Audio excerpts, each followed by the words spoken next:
Hello everyone, and today is just going to be a huge brain dump of a day, and I'm not going to go into really any heavy topics that I had to research through. So today is literally just let's chat. I guess when it comes to creating content, sometimes when I am in my creative mode, like last week's video about how to glow up confidently, that one I actually put in a lot of passion and energy into, but sometimes when I feel like when I come up with topics, it's just not, I don't feel inspired by them. And then I just write the essay halfway through, I'm like, I'm not really that interested. So I just give up and then move on.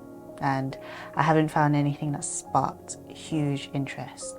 And if I do, sometimes it's a lot of energy to put in. And then when I write it out, I just get absolutely shattered and just tired overall. So today I just want to have a chit chat, have no research behind it, just whatever is coming out of my brain. The first thing I want to talk about is very luxury related, and it's about the Chanel Classic Flap actually.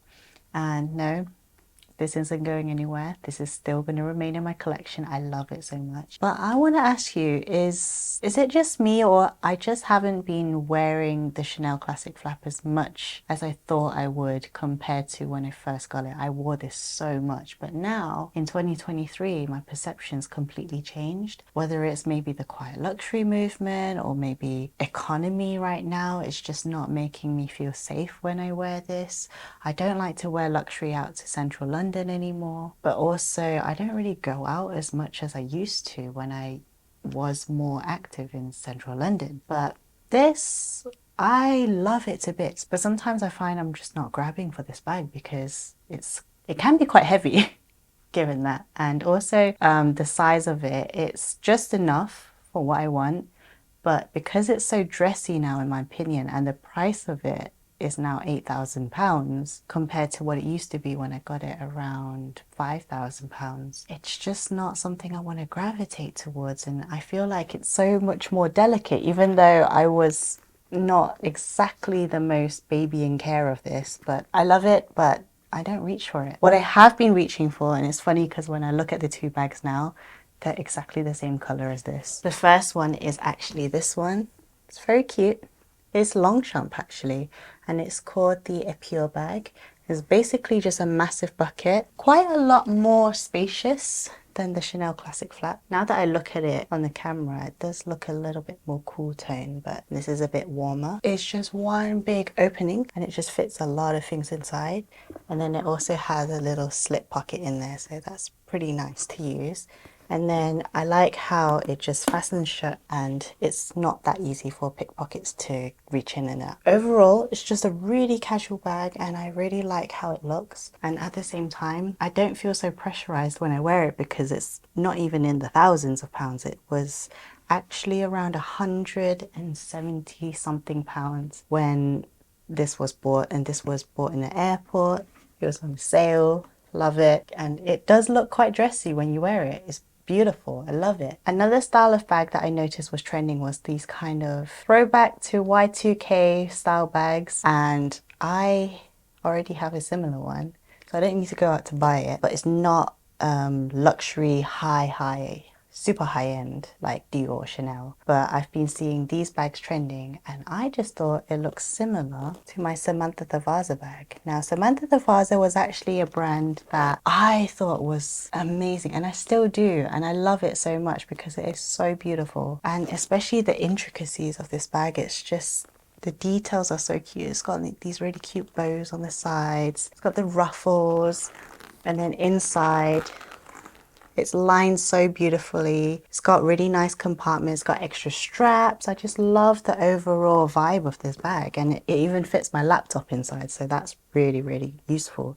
So I just thought of it as like the cutest work bag that you can ever get. And now they don't sell this design anymore, but they still have different Samantha the Vaza bags, and I just love that it's still keeping up with the cuteness of it. Love it so much. And I know that there was a trend of having bigger bags back in style, such as the Chanel 22. There was the YSL maxi bag. There is a lot of tote bags running around, and I think, I mean, embracing it is quite nice because it's functional, it's very useful, It's very good to use. I love that I can carry my laptop now, but to be honest, I've been using more of my backpack to do that because I feel like my back and shoulders is not doing well enough to carry my laptop all day in a shoulder bag, so it's just not easy. So this was okay. I think in terms of flying, because this is more of a PU leather rather than a real leather, I can wipe this clean so easily. For travel purposes, this is really, really good. And I'm actually really excited for this trend to come back because this is literally an era that I absolutely love, and if it comes back, I will be amazingly happy. So this bag is going to be worn more and more by myself. I have been wearing it for travel, but now I guess I can wear this more for just every day as well. So then I want to move on to another topic, because in my mental health and just talking through what my life priorities are right now, there has been so much of a change just in the last few months, maybe year or so. I won't go into the crazy details of it, but just as a mindset overall, I just have to say that clarification of my priorities was such a huge impact to me. I always have been someone who sets goals, manifests them, manifest a value. I have a very strong value for bringing community, and that includes here on YouTube, but as well as in my everyday life, I've always been the one who loves to bring people together, gather people, but at the same time, not all the time, because if I have too much passion in that, then I will get burnt out as well. And I've known that does happen, but I never acknowledged it at the time. I never knew that that was the reason for my burnt out issues. So around similar this time last year, I took a course with Michelle Fan, and it was called Summer School. So this was the workbook that I got. There's also a really cute candle. I have it right here. It's so pretty. I haven't burnt it fully, and it's just really, really cute. And look at that. So I've only burnt it once, and that was actually in the video, which I will link up here. And it's just, oh, it still smells really good. It smells like fresh summer. Love it. So in here, she teaches about the creator economy, but another thing that I took home from here was about mental health. And the first chapter that she talked through, and my goodness, Michelle Fan, she's amazing. I love her. She's always on top of her game. She's always an early adopter to a lot of things, and she was the early adopter to YouTube, which is how she managed to create such a successful online community. And even now she's doing amazing in her business of M Cosmetics. So the first thing that she actually went through was about your energy is your currency, and that just made me really prioritize what I needed to do in that moment and who I spend time with. And I had to be really cautious and aware of that, because I needed to divide my time between work, home and family. And those were the moments where I had to shift a lot of my mentality. And even with family as well, I have to really think about if there's anything that weighs you down. I had to really categorize the activities that I do, the people who I spend time with, what kind of work I do. Were they either giving me more energy, or were they actually depleting my energy? So I did do a series about unfulfilled work, and I went through all of the mindset changes that was basically my thought process on how I should go about my work life. That was a clarification that I needed to go through, but at the same time I wanted to share that with you on the online space and actually discuss about it. And there were some really interesting comments around the topic, and I really enjoyed those conversations. So now I've learned that I've really enjoyed the work that I do and how I'm reaching to other people, because I am fulfilling the community building aspect of it. But the problem I was facing heavily was about the people that I was surrounded by. I've never experienced this before to this level. And I remember feeling so broken, so hurt, because I felt like my boundaries were just non-existent. It was very, very hurtful. And another thing about having work in the creative space, and it's nice that I do it on YouTube, but also as a scientist, I was another type of creative, because you're coming up with concepts that doesn't exist. That is creativity in a scientific world. at cutting edge science. So that's a whole different slew of creativity there. So at least in my head, I knew that I enjoyed having that creativity there.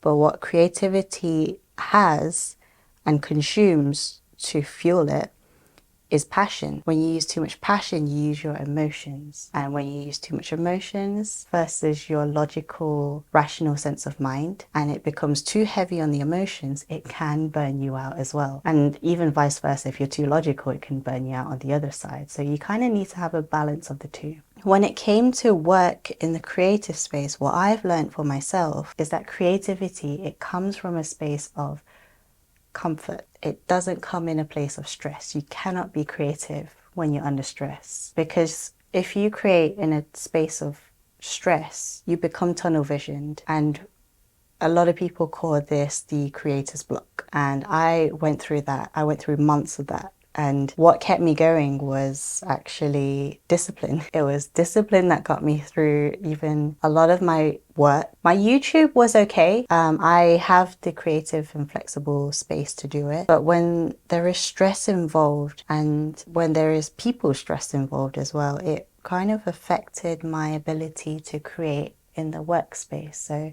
it was quite a strong struggle for me. The expectation for you to be creative, the people around you who doesn't understand that creativity needs to come from a space of, I guess, like privilege, but privilege in a sense of minimal stress, minimal unnecessary stress. That is a concept that is probably lacking in most businesses, which is quite an interesting one. And that's something that I was burnt out through.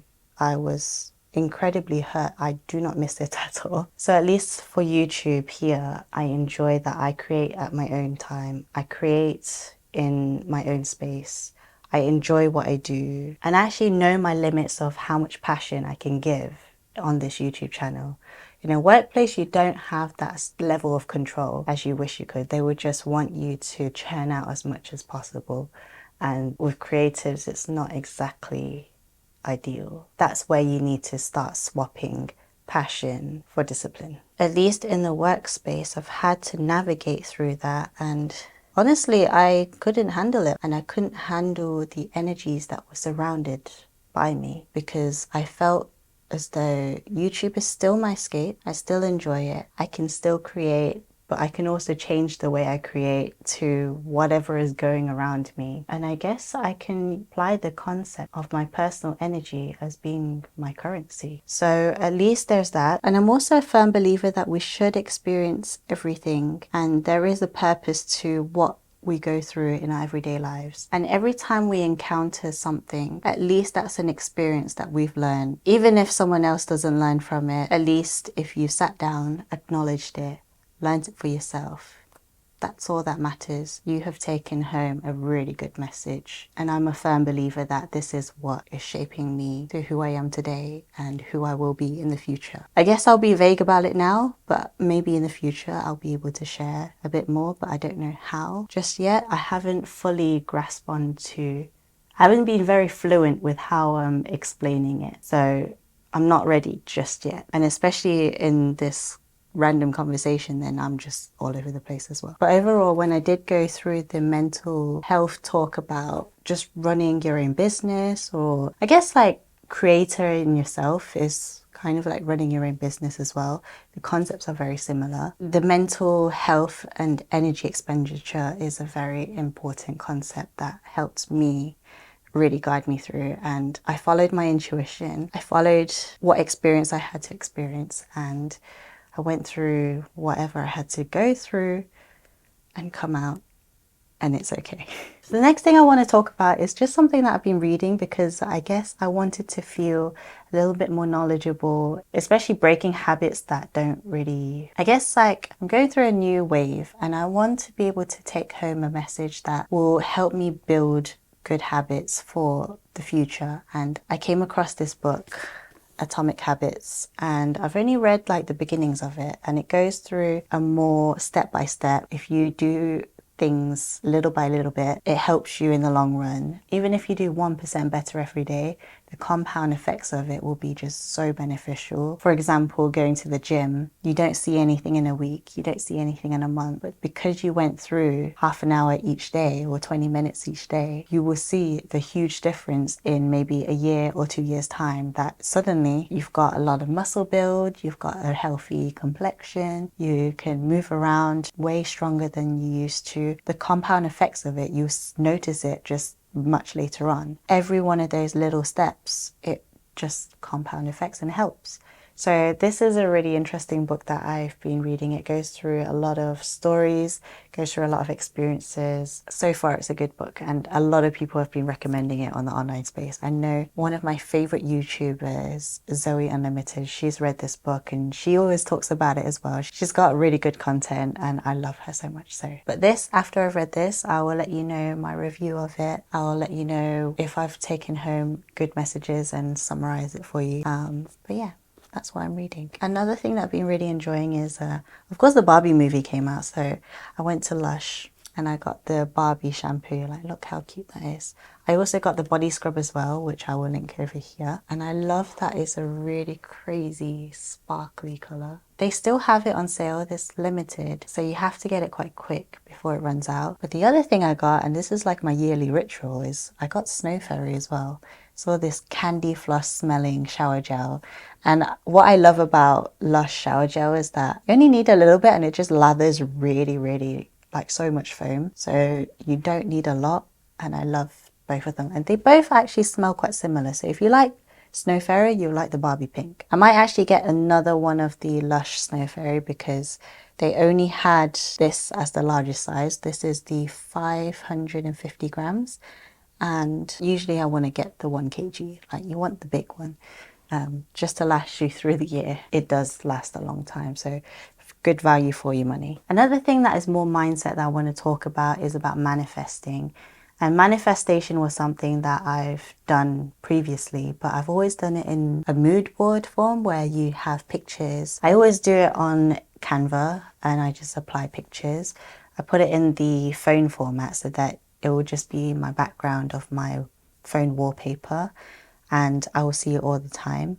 And I've manifested things like I've wanted a Chanel bag, I've wanted to live with my partner, I've wanted to achieve certain goals in my career, and they've all come true. But there was something that was quite interesting that I've learned along the way, and also from Michelle Phan's summer school course, is that there's a technique that's more powerful than this just mood board. She taught me about making a manifestation movie, and that's where you literally create your own movie, just about 2 minutes long, maybe 1 to 2 minutes, and you manifest the things that you want to do. I could go through a tutorial on how to do that and how I did it, but literally I watch it every other night that I remember. I don't watch it every night. I think you should, but I don't. At least before you go to sleep, you watch it. You read through the thoughts, the things you want to manifest. Honestly, the things that I've manifested, I've made my manifestation movie back in, I think it was November, December, somewhere around there. And so many of it's come true already and it's insane. So just as a quick tip for now, if you want to manifest, you manifest what you want. For example, I want a Chanel bag. Specify the exact bag that you want, what color in. I want a Chanel bag in black, caviar, small size. And then once you've established that, you need to associate a feeling associated with it. So you would say, instead of I want a Chanel classic flap, you would say I enjoy having the Chanel classic flap. So you make it present tense, you make it associated with a feeling, and that's how you manifest it forward. So that's just a little glimpse of how to manifest, just really quickly.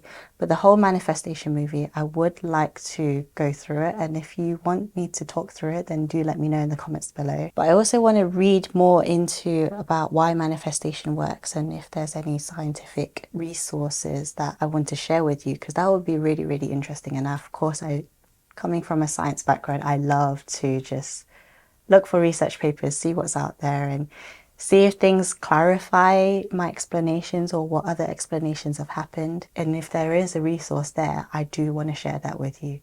So I think that's all for today. I also want to quickly say thank you so much for 7,000 subscribers. I never knew this would happen. and that it would grow this big. It might be humble to some, but to me this is quite big. 7,000 of you, my goodness, hello. Thank you so much for joining a part of my journey and enjoying these heart-to-heart conversations. So if you want to check out any of my next videos, then feel free. Enjoy my video essays, enjoy my commentary, then click over here and I will see you there. Bye.